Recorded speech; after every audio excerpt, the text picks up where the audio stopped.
Hello and welcome to the TPP Learning Academy. Today we are going to look at how to access electronic pathology and radiology requesting through System 1. To ensure you can access electronic pathology and radiology requesting, make sure you have the relevant national ID in your profile. If you have this information in your profile and it is correct and you're still unable to access pathology and radiology requesting, please contact your local pathology lab.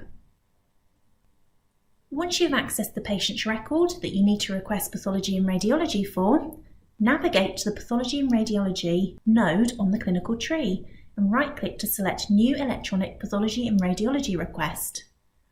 Alternatively, if you have a shortcut button on your toolbar, you can select this. Once you've selected either of these options, it will automatically open the Electronic Pathology and Radiology Requesting system for you to request the relevant tests for the patient. Once this has been confirmed, you will see the request within the patient's record. Thank you for watching this video. I hope you found it useful.